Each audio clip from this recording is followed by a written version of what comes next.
Bugünkü qonağım uşaq nevroloqu Ülkər Mürsəlovadır. Saçının sarı olması, valideynlərinin heç birində sarışınlıq olmaması və uşaqdan spesifik bir qoxunun gəlməsi, bu zamanda bir metabolik pozulması varmı?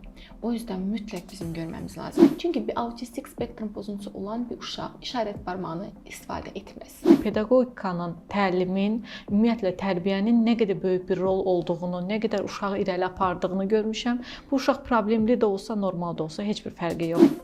Matrix adı ilə də satışda var, Strater adı ilə də satışda var Azərbaycanda. Və bildirir ki, sentyabrda deyir ki, biz başlayaqmı doktor? Deyirik ki, hələn başlamayaq. Əgər nəticə əldə edə bilmirsinizsə, bir dərman yazaq, davamında baxaq. Salam dəyərli izləyicilər. Bu günləri sizə uşaqlarda neyroinkişaf pozuntulardan danışacağıq. Bura həm zəka problemləri, həm nitq problemləri və digər əqli problemlər daxildir. Bugünkü qonağım uşaq nevroloqu Ülkər Mürsəlovadır. Ülkər xanım, xoş gəlmisiniz. Mən çox istəyirəm ki, nevroloq olaraq uşaqlarımızda bu problemlərin bir göstəricilərindən danışaq. Ondan sonra isə əsas aktual suallar nədirsə yazıb gətirmişəm, sizə yönləndirmək istəyirəm. Çox sağ olun Ayşən xanım, məni dəvət etdiyiniz üçün çox təşəkkür edirəm. Əslində bugünkü mövzu çox aktual bir mövzudur. İlk öncə bir motor inkişafından, daha sonra nitq inkişafından danışmaq istəyirəm. Yəni bir bizə körpə gəldiyində nevroloqa nələrə diqqət etməliyik? 3 aylıq bir körpə mütləq bir şəkildə başını saxlamalı. Məsələn, 4-6 aylıq bir körpə əllərini orta xəttə tutub yuxarı qaldırması lazımdır. 7-8 aylıq bir körpə əlini artıq əşyaya uzatması lazım. 6-9 aylıq arasında olan bir körpələr artıq oturmalı. 12-18 aylıq uşaqlar yeriməsi lazımdır sərbəst bir şəkildə. Və bunları əgər hər hansısa bu etaplardan birini valideyn görmürsə, məsələn 9-12 aylıq bir körpə işarət barmağına və baş barmağına bir əşyanı tuta bilmirsə və bundan öncə saydığım bütün motor inkişafında basamaqları etmirsə, deməli övladında inkişaf etaplarının ləngiməsi var. Bunları görürsə mütləq şəkildə bizlərə müraciət etməli. Yəni altda yatan səbəb nədir? Niyə görə biz bu inkişaf etaplarının ləngiməsini görürük bu uşaqda? Çünki səbəbləri bir çoxdur. Və ya burada sözünüzü də kəsim, yəni anadan gəlmə mi olur, yoxsa sonradan mı qazanılan bu problem olur? Bu çox gözəl sualdır əslində. Bunu necə biz təyin edirik? Topladığımız suallar nəticəsində. Yəni hamiləlik, ananınsa hamiləliyi necə keçib? Hər hansı bir infeksiya keçirdibmi? Travma, qıcolma tutmaları ananın olubmu? Və yaxud doğulduqdan sonra ağır doğuş keçibmi? Uşaqda bir travma olubmu doğuş zamanı? Erkən doğuşdursa, çünki erkən, yarımçıq, yəni vaxtından əvvəl doğulmuş bir körpədirsə, bu uşaqlar risk qrupuna aiddir. Və bu uşaqlarda biz bu basamaqlarda ləngimələrlə rastlaşa bilərik. Ona görə mütləq bir şəkildə valideynləri çağırırıq, bizlərə vaxtında müraciət etməli. Çünki nə qədər tez, erkən biz onları görsək, ona doğru müdaxilələr edə bilərik. Və niyə görə deyirik, məsələn, travma alıbmı, yarımçıq doğulmuş bir uşaqdırsa? Çünki bu zaman bu uşaqlar gipoksik bir vəziyyət keçirdirlər. Bu adlanır elmi dildə gipoksik işemik ensefalopatiya. Və bundan sonra yaranan bu fəsadları görürük biz gələcəkdəki aylarda uşaqlarda. Bu bir səbəbdir. Məsələn, başqa bir səbəb, övladında doğulduğu zaman heç bir travma almayıb, hamiləliyi çox rahat, sakit keçib. Hər şeyimiz tamamilə normaldır, ancaq doğulduqdan sonra uşaqda ciddi bir şəkildə inkişaf ləngimələrini görürük. Bu zaman bir uşağı müayinə edəndə, üzündə və yaxud ətraflarında hər hansısa bir dismorfigenez görürükmü, yəni fərqlilik görürükmü? Üz quruluşunda, köbud üz quruluşu görürükmü? Gözlərinin bir-birindən çox kənarda yerləşməsi, yəni qulağın alçaqda yerləşməsi və s. Bunları görürüksə bir genetik sindromlar haqqında düşünməmiz şərtdir. Və yaxud saçının sarı olması, valideynlərinin heç birində sarışınlıq olmaması və uşaqdan spesifik bir qoxunun gəlməsi, bu zamanda bir metabolik pozulması varmı? O yüzden mütləq bizim görməmiz lazımdır. Yəni bu basamaqlarda ləngimə görürüksə bizə müraciət etmələri şərtdir. Əslində valideyn sadəcə nitqdə görür ləngiməni. Yəni bu etapları çox vaxtı bilmirlər və yaxud ki izləyə bilmirlər deyə. Ən çox nitqdə ləngimə görəndə müraciət edirlər ya psixoloqa, ya psixiatr və yaxud ki nevroloqa. Məncə mənə elə gəlir ki, birinci nevroloqun görməyə çox önəmlidir. İndi bir müddət sosial şəbəkələrdə bu çıxdı ki, axı uşaq autizmi varsa, uşaq inkişaf ləngiməsi varsa və ya zəka yetərsizliyi varsa, buna psixiatr baxmalıdır. Bu psixiatrik bir diaqnozlardır. Amma orada altında yatan nevroloji bir səbəblər də ola bilər. Yəni mən düşünürəm ki, birinci nevroloq müayinəsi olmalıdır. Sonra psixiatrik bir hissədirsə, sadəcə onun altında yatan səbəblər bir psixiatrik belə deyim yapıdırsa, ona yönləndirməyimiz daha doğrudur. Mən özüm bu formada yönləndirmələr eləyirəm. Daha sonra isə uşaq nitq ləngiyirsə, belə bir şey var ki, nevroloqlar hər hansısa bir dərman vasitəsilə nitqi aça bilirlərmi? Nitqi inkişaf etdirə bilirlərmi? Yəni inkişaf ləngimələrinə dərman necə yazılır, nə qədər təsiri var? Bunlara daha çox qidalandırıcı dərman növləri deyilir bildiyimiz qədərilə. Bunlar barədə danışa bilərsinizmi? Təbii ki, bu da çox önəmli bir sualdır. İlk öncə onu deyim, birinci bir basamaqlarımızdan danışaq nitq inkişafında necə getməlidir. 7-8 aylıq bir körpə artıq saat səmimi səslərini tək-tək çıxartmalı lazımdır. Məsələn, a, o, bu səsləri sanki valideyn bizə bildirir ki, doktor evə səs salır. Bütün günü ağzının içində nəsə danışır, bu səsləri çıxardır. Bu çox düzgün bir inkişaf etaplarının irəliləməsidir. Məsələn, 9-12 aylıq bir körpə artıq hecaları birləşdirilməli. Dədə, baba və bunları artıq deməsi lazımdır. Bunları informativ demir. Məsələn, babaya baba deyərək demir. Sadəcə bu hecaları çıxartması lazımdır. Artıq 12 aydan sonra, 12-18 ayında artıq anlamlı bir şəkildə, informativ bir şəkildə 10-15 söz bilməsi lazım. Məsələn, 2 yaşında artıq bir 50 söz bilməsi lazım və bu sözlərdə 2 sözlü qısa cümlələr qurması lazım. Su ver, mənə ver, məsələn, belə bir şəkildə deməsi lazım. 3 yaşında bir körpə artıq 150 sözə çatdırmalı söz bazasını. 4 yaşında və 150 sözə çatdırdığında da üçlü cümlə, üçlü sözlərdən ibarət cümlələr qurması lazım. 4 yaşında bir uşaq artıq qısa bir hekayə bizə danışması lazım. Yəni bu basamaqları edirsə, burada bir problemimiz yoxdur. Əgər etmirsə, yəni 2 yaşında bir uşaq gəlirsə, heç bir sözündə heç bir söz deyə bilmirsə və adətən də siz vurguladığınız kimi bu şikayəti gördüyündə valideyn bizə gəlir. Heç bir şəkildə başqa bir şey onu narahat etməz. Göz kontaktı qurmur. Məsələn, çağırdığımızda bizə çönüb baxmır. Deyirlər ki, keyf istəyəndə çönüb baxır. Buna görə heç vaxt valideynlər həkimə müraciət etmirlər. Müraciət etmə səbəbləri adətən doktor, övladım danışmır və danışmayan bir uşağa necə bir yanaşma olur? Mütləq bir şəkildə ilkin autistik spektrum pozuntusunu inkar etməyin. Bunu bizim suallarımızdan və uşaq yanımızda oynadığı zaman, onu izlədiyimiz zaman görə bilirik. Məsələn, valideyndən soruşuruq, sizdən bir şey istədiyində işarət barmağını istifadə edirmi, yoxsa sizin əlinizi tutub ora aparırmı? Çünki bir autistik spektrum pozuntusu olan bir uşaq işarət barmağını istifadə etməz. Yəni öz bədənini tanımaz, qısacası bunu desək. Məsələn, göz kontaktını qurur da qısa saniyəlik qurursa, bu da göz kontaktı qurulması deyilməz. Məsələn, hətta aylıq bir körpə olanda soruşuruq ki, gülürdümü? Sizə baxaraq uzun sürəli baxırdı gözünüzün içinə, gülürdümü? Bu gülüş o qədər önəmlidir bizim üçün. Çünki 6 aylıq bir körpə artıq möhkəm səsli bir şəkildə gülməsi lazım. Ancaq valideyn deyirsə ki, yox, heç dindirdiyimiz zaman da heç bir şəkildə gülməzdi, heç bizə reaksiya verməzdi. Bunları əgər biz sual verdiyimizdə valideyn deyirsə ki, bəli, bunlar əvvəl bizdə də olmayıbsa, artıq bu da autizm spektrum pozuntusunun əlaməti kimi düşünürük. Və ilk əlamətləri də bunlardır və daha sonra valideynlərin ən çox rastlaşdığı nitq ləngiməsidir. Məsələn, inkar etdik autistik spektrum pozuntusu. İkinci olaraq nə inkar etməliyik? Eşitməni. Eşitməsi varmı? Məsələn, valideynə sual verir, digər otaqdan çağırdığınız zaman sizə hay verib gəlirmi? Sizin çağırışınıza geri dönüş edirmi? Və daha dəqiq bunu yoxlamamız üçün BR testindən övladınızı keçirtməyiniz tövsiyə olunur əslində. Eşitmə testi. Bəli, eşitmə testi. Üçüncü olaraq IQ əmsalı, yəni əqlisi yaşına uyğundurmu? Bunu bizlər yox, sizlər edirsiniz. Sizlərin testləri ilə. Yəni yaşına uyğundurmu? Yaşına uyğundursa bu nüansı da silirik. Dördüncü nüans ekran məruzəti varmı? Ekran məruzəti olan bir uşaqda da nitq ləngiyər. Bütün hər şey basamaqlarımız normal gedirsə, ancaq sadəcə günün çox hissəsini övladınız televizora baxaraq keçirdirsə, burada da nitqlənməsi görürük. Və yaxud başqa bir nüans, əgər ağzında hər hansısa bir deformasiya varmı? Məsələn, görürük ki, uşaqda dediyim kimi, bayaq vurğuladığım kimi sarışınlıq var, valideynləri saçları o rəngdə deyil və yaxud üzündə, quruluşunda kobud fərqlilik var, üz cizgiləri kobud bir şəkildə gözə batırsa, burada da hər hansı bir genetik xəstəlik haqqında düşünə bilər, hər hansı bir metabolik pozulma haqqında düşünə bilər. Bunlarda da biz nitqlənməsini görürük və ən sonda biz düşünürük ki, genetik faktor varmı? Yəni bunu ən son düşünürük.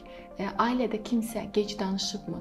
Bunu ən sonda veririk. Çünki dərhal onu sual verərək, onu sualımıza deyərək ki, mənim bacım da belə gec danışır və yaxud mən özüm də uşaq vaxtı çox gec danışmışam. Bu bir səbəb deyil. Bütün hamısını inkar edirik. Ən sonda heç bir səbəb tapmayanda bunu düşünürük. Və səbəblərə doğru gedir müalicəmiz. Yəni hər hansısa bir gördüyümüz səbəb. Ancaq o dediyiniz kimi beyin qidalandırıcı dərmanları biz burada təbii ki istifadə etmirik. Çünki ona heç bir faydası yoxdur. Onlar təsdiqli tippdə yəni yoxdur. Protokollarımıza da girmirlər. O yüzden biz sadəcə səbəbini tapırıq və o səbəbə doğru yönəlirik və 50% bizdikdirsə 50% də təbii ki sizdərsiniz. Çünki biz burada logopedlərə, psixoloqa və duyu bütünləmə kimi terapiyalara yönəldirik uşaqları və bərabər işlədikdə bir şey əldə edə bilirik və çox yol qət edirik. O yüzden ən birinci səbəbi araşdırırıq daha sonra. Və qaldı ki, psixiatr məsələsinə, bəli, əgər autistik spektrum pozuntusu olan bir uşaqdırsa və biz bunu görürüksə, təbii ki, bütün dünyada bu, yəni mən Amerikada olduğum periodda da bunlardan nevroloq da işləyir. Yəni burada bir məqsəd yoxdur ki, autistik spektrum pozuntusudursa ancaq psixiatr işləyəcək deyə bir şeyimiz yoxdur. Nevroloq da işləyə bilər. Pediatr da baxmalıdır, mütləq müayinə. Təbii ki, yəni hər bir şəkildə ətraflı, dediyim kimi, inkar etməliyik. Bu bir metabolik xəstəlikdirmi? Bu bir genetik sindromlara aiddirmi? Çünki elə bir oxşar sindromlarla gedən uşaqlar var. Yəni o qədər fərqləndirib və bunu daha sonra biləndə ki, bunun əslində səbəbi bir başqa bir şey idi, artıq çox gec qalırıq. O yüzden mütləq həm onu təsdiqləyirik diaqnoz olaraq və həm də gələcəkdəki proqnozunu belirləyirik uşağın. Autistik spektrum pozuntusunun da özünün növləri var. Yüngül, orta, ağır. Bunlara da doğru proqnoz gedir. Burada heç bir dərman ehtiyacı olmur. Ancaq və ancaq təlim sizlərlə. Təkcə nə zaman biz dərman yazarıq autistik spektrum pozuntusu olan uşaqlarda, əgər davranış pozulması varsa və yaxud psixoloq da bizə müraciət edir ki, doktor, yəni bu uşaq oturmur, bunu otuzdura bilmirik, diqqətini cəmləyə bilmirik. Diqqət əksikliyi olan bu uşaq, adətən də autistik spektrum pozuntusu olan uşaqlarda da diqqət əksikliyi çox görürük. Buna doğru müalicə yazırıq məsələn. Hiperaktivdirsə, yəni ciddi davranış pozulmaları varsa, mütləq bir şəkildə dərman yazırıq. Və yaxud yuxu pozulmaları varsa, burada da mütləq bir şəkildə birinci yuxu gigiyenasını tövsiyə edirik valideynlərə qurmağını. Qura bilmirsə, bunu əldə edə bilmiriksə, məsələn qaranlıq otaqda hər gün eyni saatda yatması, sakit bir mühit olması və s. edə bilmiriksə, etsək də yatmırsa, burada melatonin tərkibli bir dərmanları tövsiyə edirik bu uşaqlara. Yəni bunlara müraciət edirik yanaşı olaraq. Ancaq ki, deyim ki, yəni biz bu dərmanı verib, beyin qidalandırıcını nitqi açır və yaxud autistik spektrum pozuntusunda hər hansı bir başqa bir dərman ki, biz bunu sağaldaq, belə bir şey yoxdur. Burada ancaq təlim və təlim. Sadəcə valideynlər mənə elə gəlir ki, ikiyə bölünürlər artıq. Həkimdən qorxanlar var. Həkimlər hamısı dərmanlar yazırlar və uşağın böyrəklərini, qaraciyərini pozurlar deyə başlıq altında belə deyə inananlar. Bir də psixoloqlardır, psixoterapevtlərdir, hansılar ki, bu duyu bütünləmə, logoped, bu sahələrdə olanlara inanmayanlar ki, boş-boş şeylərdir, sadəcə dərmanla uşağım irəli gedə bilər. Məsələn, diqqət əksikliyi təksirli və hiperaktivlik pozuntusunda daha çox dərmana yönəlirlər, nəinki müalicə digər mütəxəssislərə yönəlirlər. Düzdür, avtizm spektrdə də daha çox mütəxəssislərə yönəlirlər. Psixoloq, loqoped, duy bütünləmə, həkim mütəxəssisin yanına isə getmək daha az olur. Yəni burada həkimin müayinəsindən artıq qorxurlar. Hər dəfə onun dediyi bir şey onu daha da təşvişə salır valideyni və onu sonradan toparlamaq çətin olur. İki hissəyə bölünüb deyə düşünürəm. Mən açıq, yəni müşahidələrimdə bunu görə bilirəm. Amma mən çox həkimlə işləyən bir mütəxəssisəm. Bunu yanıma gələn hər kəs bilir. Ola bilər ki, yəni bunu bəzən bəyənilmir, bəzən nəsə, amma mən ailəmdən bunu görmüşəm. Anam pedaqoqdur, müəllimədir. Pedaqogikanın, təlimin, ümumiyyətlə tərbiyənin nə qədər böyük bir rol olduğunu, nə qədər uşağı irəli apardığını görmüşəm. Bu uşaq problemli də olsa, normal da olsa heç bir fərqi yoxdur. Oxumağın, öyrətmənin, uşağı daima nələrisə inkişaf elətdirmənin nə qədər böyük bir təsiri var. Bir də həkim tərəfin ailəmizdə çox da həkim də var. Yəni vaxtında müalicənin, vaxtında dərmanların düzgün şəkildə istifadəsinin, dərmanın düzgün təyin olması, həkim müayinələrinin nə qədər önəmli olmasının çox yəni rolunu görmüşəm həyatımızda. Bu sadəcə yəni avtizm spektr pozuntusu kimi getmir axı. Paralel uşağın sudurqaları da ola bilər, epileptik tutmaları da ola bilər. Bunu siz izləməyə bilərsiniz. Bunu psixoloq görməyə bilər. Bunu loqoped izləməyə bilər. Axı həyatında nə qədər epileptik tutma görübdür, nə qədər sudurqalı uşaq görübdür bu. Bunu mütləq ki, sən həkimə göndərməlisən. Uşağın bir diaqnozu varsa, orada bütün həkimlər onu müayinə eləməlidir. Pediatra, endokrinoloqu, nevroloqu, digər bütün hissələrə baxılmalıdır. Metabolik testlərdir, digər hər şey baxılmalıdır. Çünki siz deməli, oxşar xəstəliklər o qədər çoxdur ki, yəni biz sadəcə deyə bilirik üzdə müəyyən əlamətlərə görə, amma testlərdə detallı müayinə zamanı fərqli bir diaqnozlar da ortalığa çıxa bilir. Və yaxud bir diaqnoza görə də müalicə almaq düzgün bir şey deyil. Bir uşaqda 4-5 diaqnozun olduğunu görürəm. Məsələn, hazırda yanımızda bir uşaq var, həm kəkələmə var, həm davranış pozuntusu, həm diqqət əksikliyi və hiperaktivlik, həm ləngiməsi var, həm də emosional zəka ləngiməsi var. 5 dənə diaqnoz bir aradadır və valideyn deyir ki, kəkələmə üzrə mən loqopedlə sadəcə işləmək istəyirəm.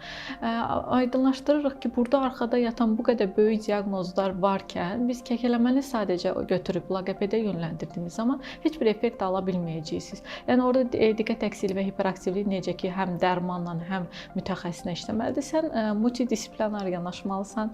Həm həkimin dərman müalicəsini almalısan, həm psixoloqundan diqqətini yığıb toparlayıb sakitləşdirməlisən, həm də loqopedinlə paralel işləməlisən. Sadəcə dediyim kimi bir tərəfə inananlar var, digər tərəfi göz ardı edirlər bunda. Kompleks şəkildə baxmaq bizim sanki millətimizdə elə bir çox yayılmış bir şey deyil. Bir şeyləri soruşmaq istəyirəm aktual suallardan. Dərmanların əks təsirləri varmı? Hər dəfə mənə, yəni hamının öz pasiyent kütləsi ona inanır deyə düşünürəm. Mənə çox bu sual verir ki, mənə də inanan pasiyent kütləm gəlirlər, Ayşən xanım, doktor bu həkim bunu dərmanı yazıbdı. Bunu verəkmi? Mən inanır sonra da gülürəm. Həkiminizə mən yönləndirmişəmsə, həkim sizə yazıbsa, bu dərmanı içməlisiniz demək ki də. Onu mənim təsdiqləməmə artıq ehtiyac yoxdur. O illərlə də bu sahə üzrə təhsil alır.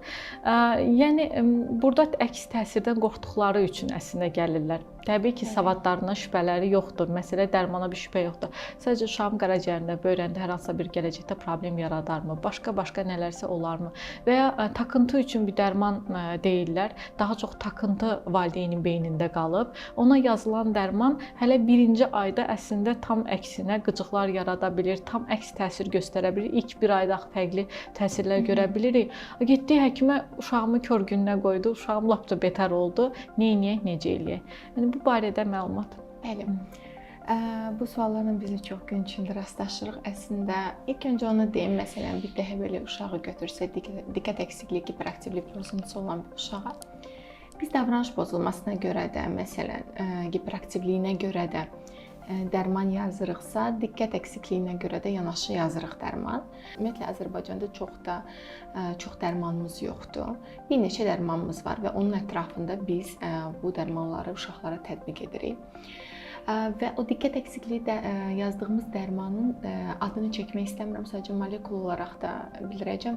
Burada ümumiyyətlə bu dərman biz verdiyimiz zaman valideyn dərhal təsirini gözləyir. Əslində bu dərmanın təsiri 21-ci gündən etibarən başlayır.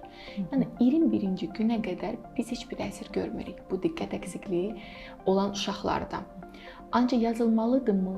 Bəli, əgər diqqət əksikliyi varsa.